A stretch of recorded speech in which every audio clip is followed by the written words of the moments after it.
निकालावर काय चर्चा करायची आता? त्याच्यावरती न्यायालयीन बाब असल्यामुळे मला त्याच्यावर चर्चा करता येत नाही, हे मी अगोदर सांगितलेलं आहे. मला फक्त ह्या निकालाच्या केसमध्ये स्थगिती मिळालेली आहे, निकाल लागलेला नाही आहे.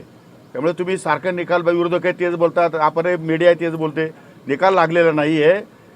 माझ्या खालच्या न्यायालयाच्या निकालाला स्थगिती देण्यात आलेली आहे. त्यामुळे निकाल लागायचा, अजून अपील चालायचं आहे. वेळ अजून ज्या कोर्टाने स्थगिती दिली आहे त्या कोर्टावर आता लोकप्रतिनिधी खुलेपणे आरोप करतायत. तो प्रत्येक जण आपापल्या सोयीने या ठिकाणी भाष्य करतो. मला एक सांगा की न्यायालयावरती अशा प्रकारचा संशय व्यक्त करणं म्हणजे हे मूर्खपणाचंच लक्षण आहे.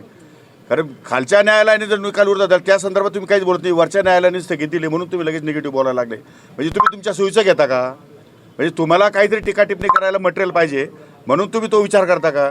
तर हे सगळं चुकीचं आहे, राजकीय आहे याच्या पाठीमागे षडयंत्र. त्यामुळे राजकीय लोकांनी काय बोलावं काय बोलू नये तो त्यांचा भाग आहे.